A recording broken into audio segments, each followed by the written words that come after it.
అలనాటి భారతదేశంలో ప్రజలు తమకు ఉన్నంతలో హాయిగా జీవించేవాళ్లు. పెద్ద పెద్ద సౌకర్యాలు విలాసాలు లేవు, కానీ అందుబాటులో ఉన్నవాటితోనే ప్రశాంతంగా జీవనాన్ని కొనసాగించేవాళ్లు. ఆదాయం తక్కువైతే అంతటితోనే సర్దుకునేవాళ్లు. ఊరకే వృధా చేయడం ఉండేది కాదు. ప్రకృతిలో దొరికిన ప్రతి వస్తువును పూర్తి స్థాయిలో వినియోగించుకునేవాళ్లు. జనాభా మధ్య భయంకరమైన కొట్లాట్లు ఉండేవి కావు. అయిన వారితోనూ స్నేహితులతోనూ చిక్కనైన అనుబంధాలుండేవి. దూర ప్రాంతాల్లో ఉన్నప్పటికీ అవసరమంటూ ఏర్పడితే పని పూర్తయ్యేదాకా అండగా నిలబడి కార్యం సానుకూలం పడేదాకా తామున్నామంటూ ధైర్యం చెప్పేవాళ్లు. 1980ల నాటికి దేశంలో నలుపు తెలుపుల టీవీ ప్రవేశించింది. ఊరు మొత్తానికి మహా అయితే ఓ 2-3 ఇళ్లలోనే ఆ బ్లాక్ అండ్ వైట్ టీవీలుండేవి. అయినా సరే వీధి వీధంతా రామాయణం ధారావాహిక చూడ్డానికి ఆ ఇంటి ముందు వాలిపోయేవారు. దీపాల వేళ ఇంటికి అతిథులొస్తే ఖాళీ కడుపుతో పంపించేవాళ్లు కాదు. ఆకలిగొన్న వాళ్లకి పట్టెడన్నం పెట్టగలిగిన వాళ్లు అదే పెట్టేవాళ్లు. కలిగినళ్లలో అయితే అంతకు తగ్గట్టుగా మర్యాదలు జరిగేవి. ప్రజల్లో పరస్పరం ఆదరణ ఆప్యాయతలు అలా ఉండేవి. నేటి పరిస్థితులు నాటి కాలానికంటే చాలా భిన్నంగా ఉన్నాయి. ఏ కాలంలోనైనా పిండి కొద్దీ రొట్టె అన్నది నిజం. కాకుంటే ఈనాటి పరిస్థితుల్లాగా ఆనాడు మరీ వేగిరపాటు ఉండేది కాదని మాత్రం చెప్పుకోవచ్చు. అందుకే పాత జ్ఞాపకాల్ని తాజాగా తలుచుకుంటూ మాటలు కలబోసుకుంటూ ఉంటే ఏదో తెలియని ఉద్వేగం, ఆపై ఎంతో ఉత్సాహం కలుగుతుంది. వింటేజ్ కార్లు, vintage food, vintage clothing, vintage houses, ఇలా ప్రతిదీ పాతకాలపు వస్తువులతో మన మధురమైన జ్ఞాపకాలు ఎన్నో నెమరు వేసుకుంటూ ఉన్నాం. వాటి తాలూకు ఛాయాచిత్రాలు చూస్తుంటే మనసు పులకరిస్తుంది. ఆ వింటేజ్ ఫోటోగ్రాఫ్స్ మనల్ని విస్మయానికి గురిచేస్తూనే ఉంటాయి. నిజానికి మీరు వాటిని గడిచిన చరిత్రకు ఆనవాళ్లుగా పరిగణించొచ్చు. తలలూపుతున్న పంట చేలు, సడిచేయకుండానే పారుతున్న పంట బోదెలు, కాలోపై అడ్డపెట్టెలు, దూరంగా తెరచాప నావలు, పిల్లల ముఖంపై స్వచ్ఛమైన చిరునవ్వు, రైతు సోదరుడి తలకు పాగ, ఓ చేతిలో కొడవలి మరో చేతిలో కోసిన ధాన్యపు కంకులు, నీళ్ల కావడి మోస్తున్న పనివాళ్లు, గిల్లికజ్జం పెట్టుకునే తొంటరి అల్లర్లు, చాటుగా కోసుకు తినే జాంకాయలు, మామిడికాయలు. అబ్బో, ఇలా చెప్పుకుంటూ పోతే మైకం కమ్మేలా ఉందంటే నమ్మండి. పాత జ్ఞాపకాలు మత్తు అటువంటిది. మరీ పురాతన కాలమేం కాదు. ఓ 4 దశాబ్దాలు వెనక్కి, అంటే 1980ల నాటి భారతదేశం సంగతులు చెప్పుకుందాం. 3.5-4 దశాబ్దాల స్వతంత్ర భారతదేశంలో సంపూర్ణ అక్షరాస్యత ఇంకా సాధించబడలేదు. దాదాపు గ్రామీణ భారతం వ్యవసాయం, పాడి పరిశ్రమల మీదే ఆధారపడి ఉండేది. మట్టి ఇళ్లు, పూరిపాకలు, పెంకుటిళ్లు, ఇల్లెంత చిన్నదైనా కుటుంబ సభ్యులు మాత్రం గడబిడ పడేవాళ్లు కాదు. గంపెడు సంసారం ఉన్నా కూడా అందులోనే పెరిగి పెద్దయి వివాహాలు కూడా అక్కడే అయ్యేవి. మట్టి పేడ అడుసు తొక్కి అలికిన ఇంటికి సున్నంతో ముగ్గులు చల్లితే ఆ అందమే వేరు. ఊళ్లల్లో చిన్న చిత్కా దుకాణాలు కూడా ఉండేవి. టీ దుకాణం, దర్జీ దుకాణం, సైకిల్ రిపేరింగ్, గిన్నెలకు మాట్లు వేయడం, కొలిమి వద్ద ఇనుప పనులు, బట్టీలో కుండలు ఇటుకలు కాల్చేవాళ్లు. ఆ అవకాశం కూడా లేనివాళ్లు సైకిల్కో పెద్ద గెడకర్రకో సామాన్లు తగిలించుకుని తామే మోస్తూ వీధి వీధి తిరుగుతూ అమ్ముకునేవాళ్లు. విద్యుత్ సౌకర్యం ఉండేది, కానీ విద్యుత్ కోతలు మాత్రం విపరీతంగా ఉండేవి. ఇలా ఇళ్లల్లో పెట్రోమాక్స్ లైట్లు, కిరోసిన్ బల్బులు మాత్రం కంపల్సరీ. కనుకనే పొదుగూకంగానే ముందే పనులు ముగించుకునేవాళ్లు. 80వ దశకంలో మరి ఇలా ఉండేదా అని ఆశ్చర్యపోకండి. చాలా గ్రామాలు, కుగ్రామాల్లో ఇంతకంటే తక్కువ సౌకర్యాలే ఉండేవి. ఇంకా చెప్పాలంటే రవాణా కూడా లేని మారుమూల పల్లెల్లో విద్యుత్, మంచినీటి సరఫరాలు ఉండేవే కాదు. ఓ మోస్తరు పంచాయతీల్లో వీధి దీపాలు వెలిగేవి. అదే వెలుతురులో చాలా మంది తమ పనులు చేసుకునేవాళ్లు. దాని క్రిందనే తోపుడు బళ్ళు పెట్టుకుని వ్యాపారాలు చేసుకునేవాళ్లు. బాగా చదువుకునే పిల్లలు ఆ వీధి దీపాల వెలుగులోనే చదువుకునేవాళ్లు. ఉంటేగింటే ఓ మంచినీళ్ల ట్యాంక్ కూడా అంతెత్తున ఉండేది. రహదారులు చాలా వరకు మట్టి రోడ్లు లేదా అందరి నడకల వల్ల నలిగిన దారులే తప్ప ఇలా తార్ రోడ్లు, సిమెంట్ రోడ్లు ఉండేవి కాదు. ఆ మట్టి దారులు వానాకాలంలో బురదగుంటలయ్యేవి. జారిపడ్డవాళ్లు బొంగమూతి పెడితే పాదాలకు మట్టి బూట్లు అయ్యాయని పిల్లలు తెగ ఆడుకునేవాళ్లు. ఏ కాలువగట్టు వెంటో సైకిల్ మీద వెళితే చక్రాలు మట్టి లోపలికి కూరుకుపోయి పెద్ద పెద్ద బండ్రాళ్లలా తయారయ్యాయి. రచ్చబండ వద్దనో ఊరి బొడ్రాయి వద్దనో 10 మంది చేరి కష్టసుఖాలు చెప్పుకునేవాళ్లు. ఒకరికి హాని తలపెట్టాలని తలంపి ఉండేది కాదు. తిండి తిప్పల సంగతి అంటారా, మొత్తం దేశీ వంటకాలే. స్థానికంగా లభించే ధాన్యాలు, పప్పులు, కూరగాయలే కనుక తక్కువ తిన్నా ఎక్కువ తిన్నా ఆరోగ్యం మాత్రం కంపల్సరీ.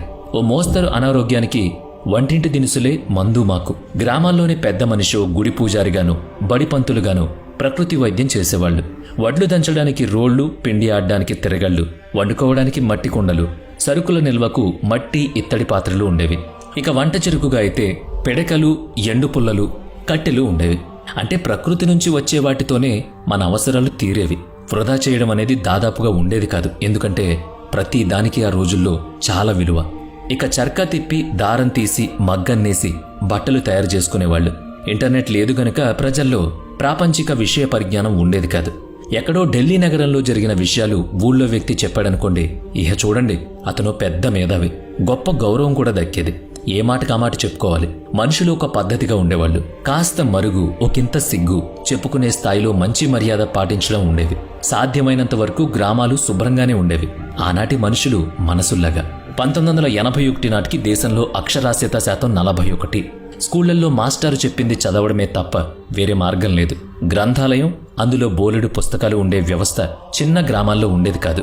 ఏకోపాధ్యాయ పాఠశాలలే ఎక్కువ. అందులోనూ పైకప్పు లేని బడులకైతే చెప్పనక్కర్లేదు. వర్షాకాలంలో సెలవు లేక ఇంగ్లీష్ మాట్లాడటం నేర్పిస్తామంటూ గోడల మీద ప్రకటనలు రాసేవాళ్లు. ఇప్పుడు స్విగ్గీ, జొమాటోలు ఆహారం తెచ్చి పెడుతున్నట్టుగా అప్పట్లో ఇంటింటికి తిరిగి పాలు పోసేవారు. గేదెల్ని ఇంటికే తీసుకొచ్చి అక్కడే పాలు పితికిచ్చేవాళ్లు. తల మీద బుట్టలో కాయగూరలు పెట్టుకుని అమ్మేవాళ్లు. కరివేపాకు, కొత్తిమీర కూడా డబ్బులకు కాకుండా గిద్దెడు, సోలెడు బియ్యానికిచ్చేవాళ్లు. పట్టణాల్లో అంబాసిడర్ కార్లు, పద్మిని కార్లు తిరిగేవి. అలాంటి కారు కలిగి ఉండడం ఓ పెద్ద హోదా, అదేదో గొప్ప. పెద్ద పెద్ద బ్రాండ్ల శీతల పానీయాల కంటే గోలీ సోడాకే యమగిరాకి. అప్పుడు చెక్కబండి మీద అమ్మే రాతి ఉప్పును కొని నిల్వ చేసుకునేవాళ్లు. నీటి సరఫరా లేని చోట చేతి పంపులు వాడుకునేవాళ్లు. దేశ విదేశాల కబుర్లు పెద్దగా తెలిసేవి కావని చెప్పుకున్నాం కదా. మరి విషయాలు ఎలా తెలుస్తాయంటే దినపత్రికల ద్వారా, రేడియోల ద్వారానే. న్యూస్ పేపర్ కూడా రాని ఊళ్ళుండేవి, కానీ రేడియో న్యూస్ వినకుండా పనికెళ్లేవాళ్లు ఉండేవాళ్లు కాదు. గ్రామీణ కుటుంబాల్లో సభ్యులందరూ ఏదో ఒక పని చేసుకునేవాళ్లు. ఇంట్లో ఉండే ఆడవాళ్లు సైతం కుట్లు, అల్లికలు వంటివి చేసేవాళ్లు. చెప్పులు కుట్టినా, బండి తోసినా, పొలం దున్నినా, నీళ్లు మోసినా నామోషి మాత్రం ఉండేది కాదు. హోదాలో, ఆదాయంలో తేడాలుండేవి తప్పితే చేసే పని పట్ల చిన్నచూపు మాత్రం ఉండేది కాదు. ఇక రాజకీయాలంటారా, ఎన్నికల వేళలో గొప్ప కోలాహలంగా ఉండేది. ఇక 1975 నాటి ఎమర్జెన్సీతో ఇందిరాగాంధీ పదవి కోల్పోవడం, కాంగ్రెసేతర ప్రభుత్వంలో మొరార్జీ దేశాయ్ ప్రధాని కావడం ప్రజల్లో రాజకీయాల పరంగా ఓ ఆలోచన మార్పును కలిగింపజేశాయి. అయినా పార్టీలో కలకలులకలు తప్పవు కదా. అధికార మార్పిడిని ప్రజలు కోరుకున్న స్థిరమైన ప్రభుత్వాన్ని ఏర్పాటు చేయడంలో నాయకులకు నిబద్ధత కరువైంది. ఆ ప్రభావం నిత్యావసర వస్తువుల ధరలను ఆకాశానికి చేరేలా చేసింది. సాధారణ ఉప్పు, పప్పు, కూరగాయలు బాగా ఫిరుమయ్యాయి. 1980లలో 10 గ్రాముల బంగారం 1330 రూపాయలుండగా 1980 నాటికి 1800 రూపాయలైంది. ఇక కిలో వెండి ధర అంటారా, అందుబాటులోనే ఉండేది. లీటర్ పెట్రోల్ ధర 8 రూపాయలు. బహుదూరం అయితే తప్ప ప్రజలు ప్రభుత్వ రవాణాన్ని ఎంచుకునేవాళ్లు. స్థానికంగా సైకిళ్లనే ఉపయోగించేవారు. ఇక కాలినడకన పోగలిగే దూరాలకైతే నడుచుకుంటూ వెళ్లేవాళ్లు. కనుకనే రోజుకు 2000 పెట్రోల్ అమ్ముడైతే గొప్పగా ఉండేది అప్పటి బంకుల్లో.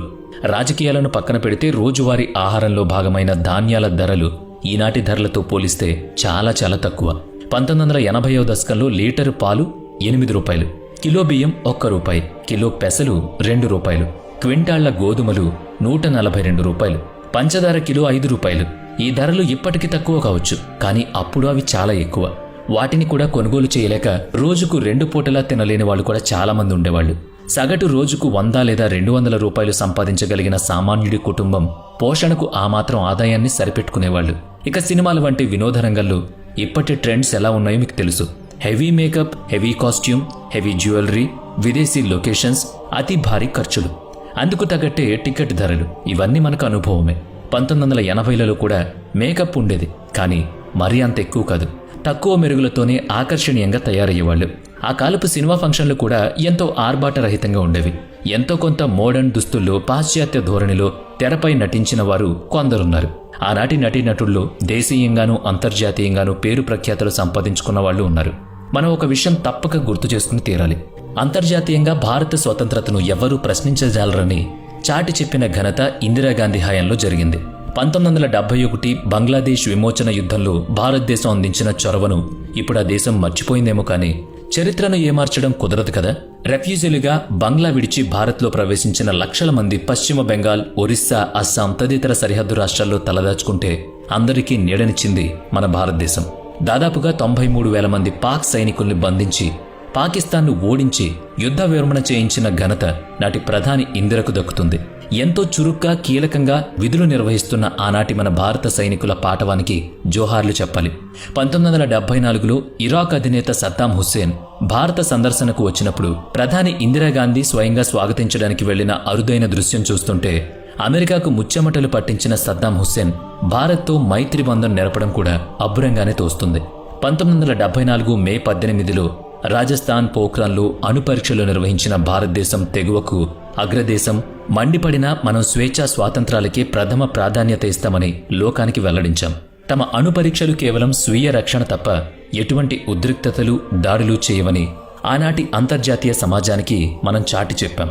1980లలో భారతదేశం మూడో ప్రపంచ దేశాల స్థాయి నుంచి అభివృద్ధి చెందుతున్న దేశాల స్థాయికి ఎదిగే ప్రయత్నాలు ప్రారంభించి నేడు విశ్వగురు స్థాయికి చేరుకునే దిశగా పయనిస్తోంది. బహుశా 1970లు, 1980లలో జన్మించిన వారికి ఆనాటి భారతదేశం, ఈనాటి భారతదేశం సామాజికంగా, రాజకీయంగా, ఆర్థికంగా, వైజ్ఞానికంగా సంపాదించుకున్న క్రమానుగత మార్పులు, పరిణామాలు, మిశ్రమ ఫలితాల గురించి సావకాశంగా గమనించగలిగే అవకాశం ఉంటుంది. నాటి భారతానికి, ఈనాటి భారతానికి అభివృద్ధి సూచికలు మారుండొచ్చు. దేశాభివృద్ధి మాత్రం ఓ నిరంతర ప్రక్రియ. ఆనాటి వారు ఈ మార్పుల్ని గమనించే ఉంటారు. భారతదేశ వికాస చరిత్రను అవలోకించడానికి 1980ల నుంచి ఉన్నవారంతా సజీవ సాక్షులే. మన ఛానల్ మిత్రుల్లో ఉన్న ఆ అన్ని తరాల వారిని, ఆ విశేషాలను మనందరితో పంచుకోమని ఆహ్వానిద్దాం.